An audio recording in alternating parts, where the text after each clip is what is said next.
Sit still for a moment. Notice the room. Notice the small sounds you had stopped hearing.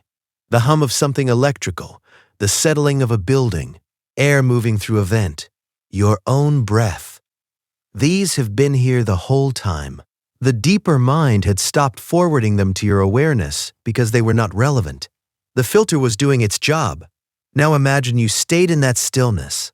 No phone, no music, no voices from another room, no screen, no book, no errand to run, just you in a chair in a quiet room for 30 minutes, not 5, not 10. 30. Something happens in there, something specific, something the inner mind has been waiting to do for a long time and rarely gets the chance. We are going to walk through what happens, slowly, layer by layer, not because the layers are hard, because they unfold in order, and each one needs the one before it to be in place. By the time we reach the end, you will know what the silence is doing. You will know why the inner mind responds to it the way it does. You will know what the lineage understood about silence as the channel through which the most important work of the mind has always been done. Stay with me. The first thing that happens is the noise stops. Not the outside noise, the inside noise, the constant unattended chatter that has been running for so long, you have stopped hearing it as separate from yourself. Picture a kitchen radio that has been playing in the background of every meal for years.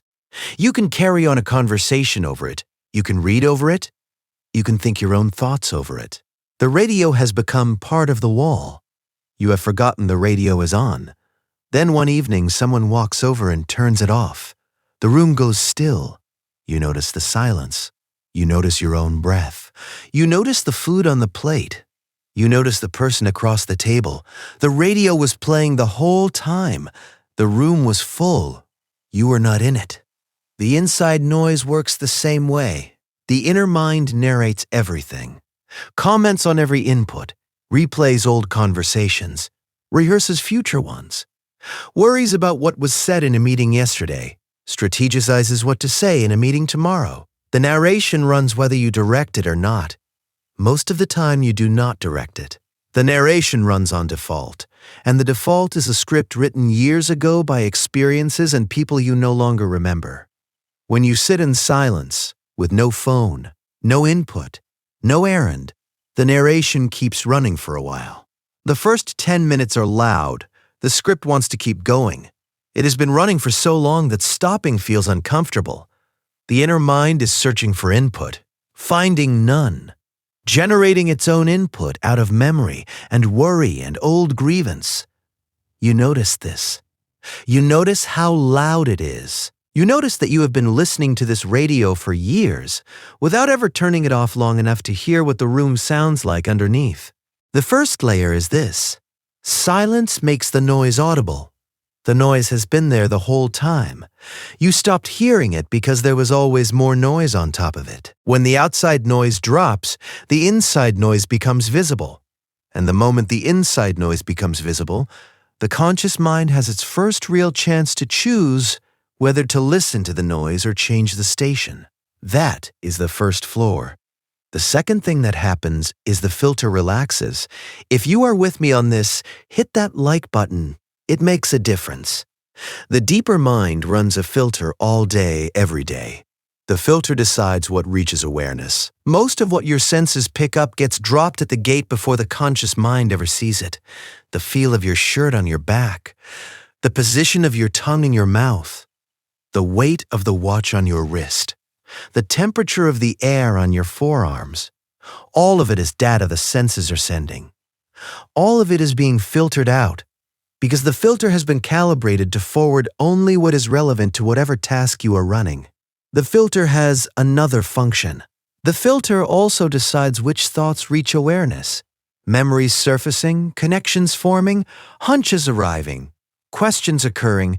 The filter forwards these only when there is space for them.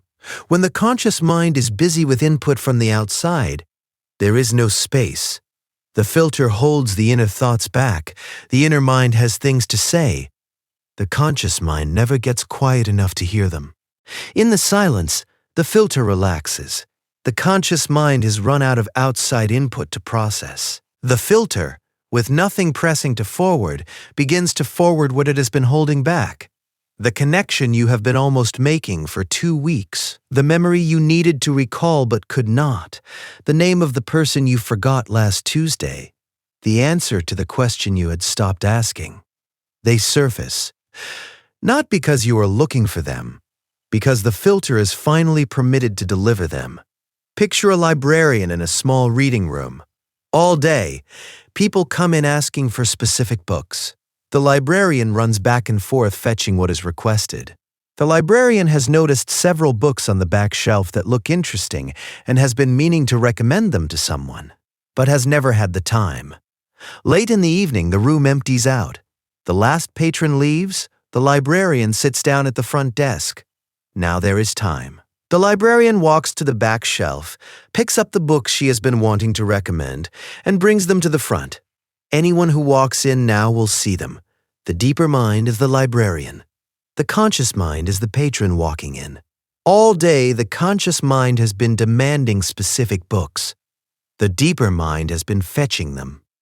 The deeper mind has things it wants to surface, ideas it has been holding, connections it has been forming. The deeper mind has been waiting for the room to clear. Sit still for 30 minutes and the room clears. The librarian walks to the back shelf. The books appear at the front desk. You did not go looking for them. They were brought to you by a part of the mind that had been waiting to deliver them for weeks. That is the second layer. Silence relaxes the filter. The relaxed filter forwards what it has been holding. The mind that sits in silence long enough begins to receive its own held material. The connections that were almost forming finish forming. The hunches that had been faint become clear. The answer to a question you stopped asking arrives without effort. That is the second floor. The third thing that happens is the deeper mind moves from receiving mode to broadcasting mode. And this is the layer most people never reach because they get up before the third layer can begin. The deeper mind has 2 functions. It receives input from the conscious mind, the senses, and from a layer the lineage called infinite intelligence, the source of creative ideas, hunches, and answers that arrive without obvious origin. The deeper mind also broadcasts. It transmits the dominant state of the inner system out into the world, where the broadcast attracts circumstances, people, and resources matching its frequency. Most of the time, the deeper mind operates in mixed mode, receiving and broadcasting at the same time, with most of the channel taken up by the noise of the day. The signal is muddy, the transmission is weak, the reception is partial. In sustained silence, the deeper mind clarifies. The receiving channel goes quiet because the conscious mind has stopped sending input. The broadcasting channel goes clean because the inner state has stopped fluctuating with every passing thought. For a stretch of minutes, the deeper mind is operating with full bandwidth on a single clear signal. Whatever state you have settled into during the silence is what the deeper mind is now broadcasting at full strength. Whatever you are receiving from the inner librarian is now arriving with full clarity. Picture an old well in a courtyard. All day people draw water from it. The bucket goes down, comes up. The rope creaks. The surface of the water churns. If you tried to look at your reflection in the well during the day, you would see a fragmented, moving picture, broken by every ripple from the bucket. In the evening, when the courtyard is empty and no one is drawing water, the surface of the well goes still. The water settles. If you walk to the edge and look down, you see a perfect mirror.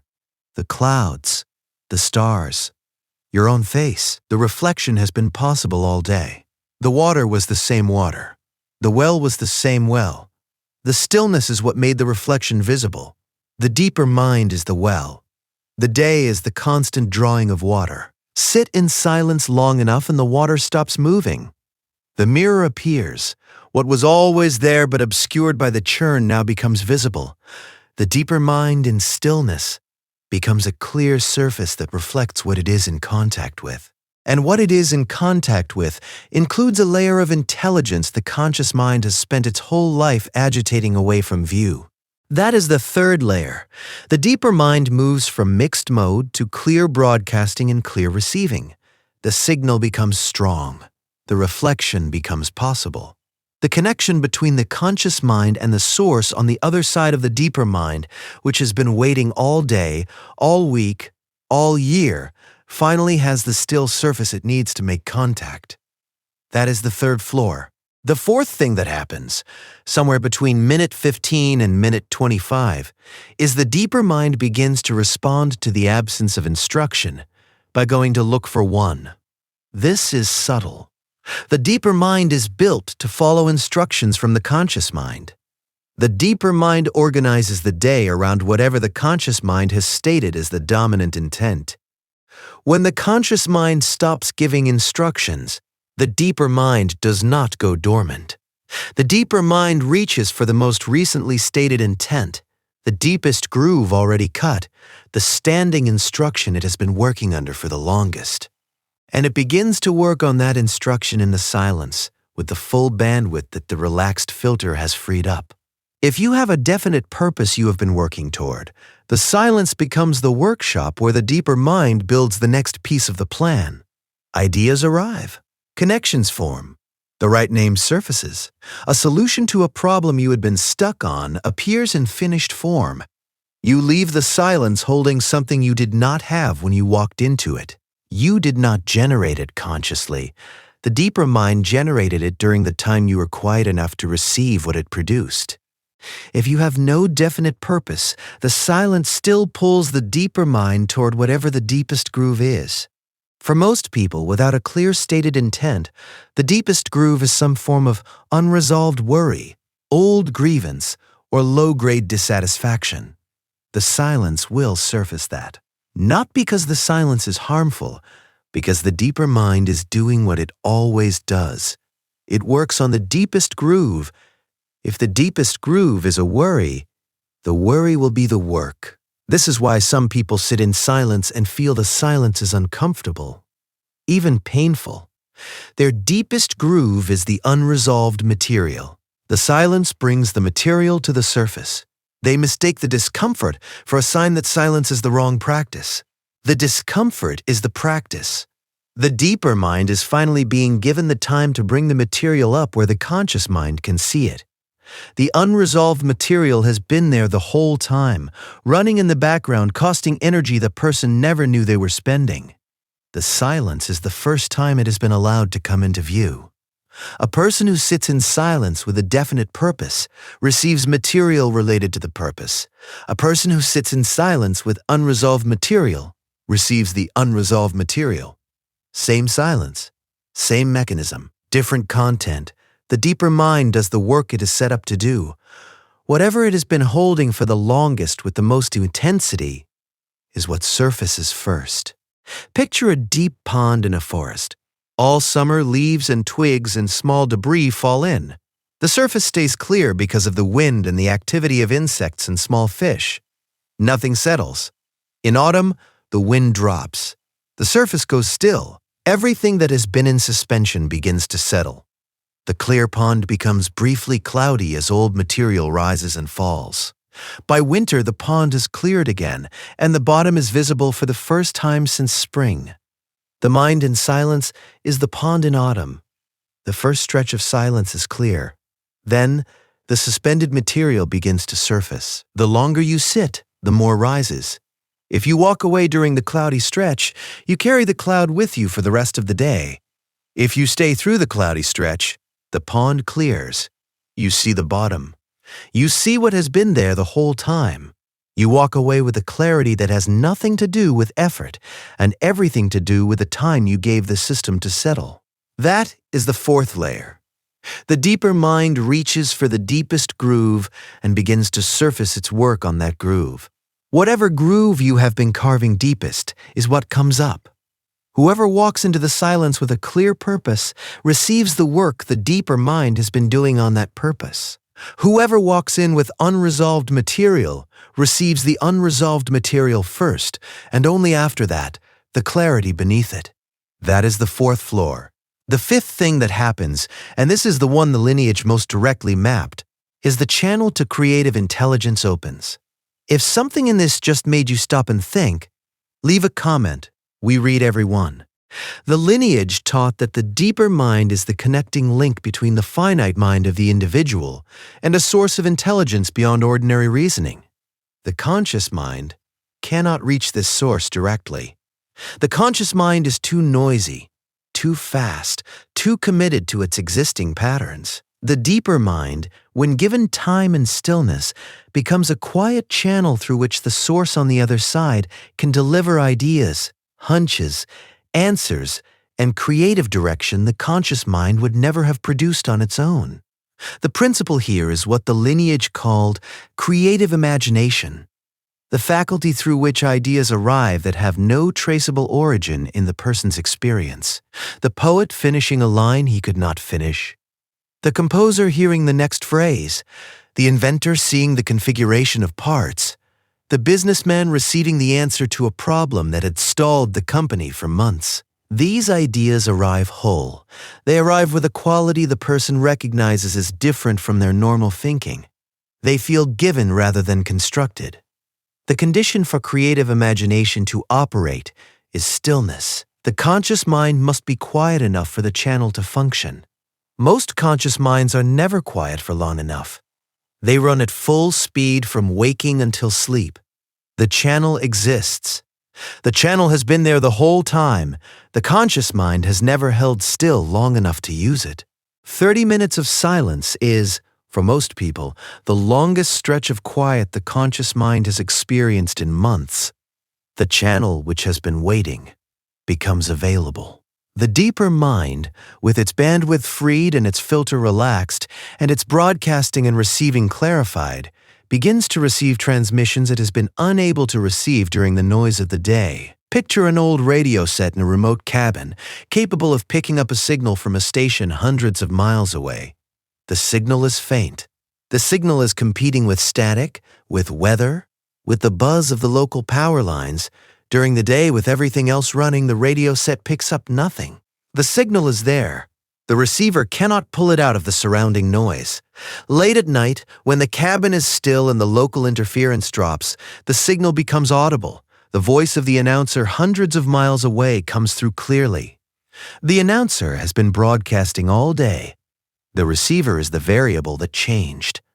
The deeper mind is the receiver.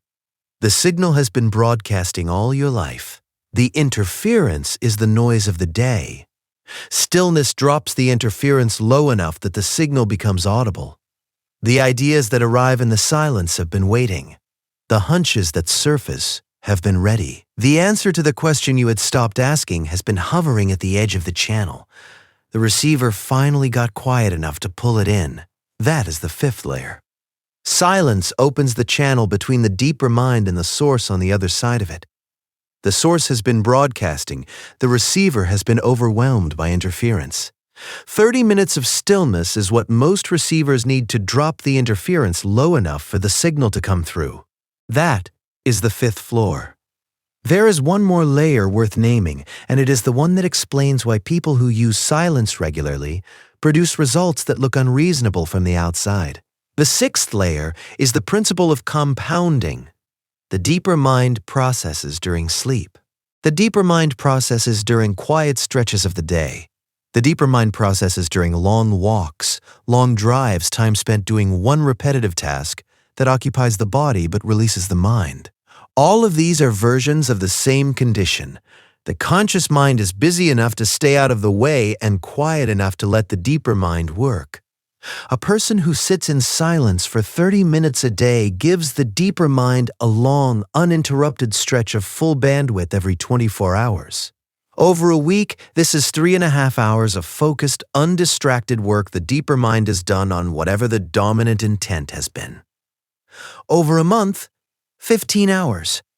Over a year, more than 180 hours of compound work, the deeper mind is performed without any conscious effort on the person's part. A person who never sits in silence gives the deeper mind no extended stretches of full bandwidth. The deeper mind works in the small windows it can find, between phone notifications, between bursts of input from the outside. The total work the deeper mind manages to perform is a fraction of what it could perform if given regular sustained stillness. The two people, after a year, are working with different inner systems. One has had its deeper mind running at full capacity for 180 hours on whatever the person was holding as a definite purpose. The other has had its deeper mind running at fragmentary capacity in the gaps. The first person has answers, ideas, plans and connections the second person never produces. The first person looks lucky from the outside. From the inside, the first person is operating with a year of compound work the second person never permitted. Picture two greenhouses. Both are planted with the same seeds. The first greenhouse gets 30 minutes of direct sunlight every morning, uninterrupted. The second greenhouse gets the same total amount of light, but broken into thousands of 1-second flashes throughout the day, each interrupted by a passing cloud. After a year, the first greenhouse is full. The second greenhouse has produced almost nothing. The seeds were the same, the total light was the same. The continuity of the light decided everything. The deeper mind needs continuity. Without stillness, the deeper mind is the second greenhouse, getting fragments of light interrupted by every notification, every input, every demand. With stillness, the deeper mind is the first greenhouse receiving sustained light long enough for things to grow. That is the sixth layer. Silence compounds. 30 minutes daily becomes 180 hours over a year. The deeper mind that has been given that kind of sustained bandwidth produces results that look unreasonable from the outside and feel inevitable from the inside. Let that settle. You see what is happening in there. 6 processes running, in order. The inside noise becoming audible, the filter relaxing, the deeper mind clarifying its broadcasting and receiving. The deepest groove rising to the surface for work, the channel to creative intelligence opening, and the whole effect compounding daily for as long as the practice continues. 6 layers of mechanism inside 30 minutes of stillness. Most people never see any of this, because most people have never given the system 30 uninterrupted minutes to demonstrate what it does. They have given it 3 minutes between checking the phone.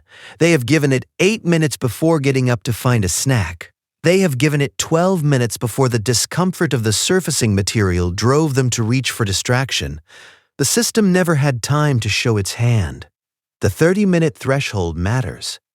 The first 10 minutes are usually loud. The next 10 are usually cloudy.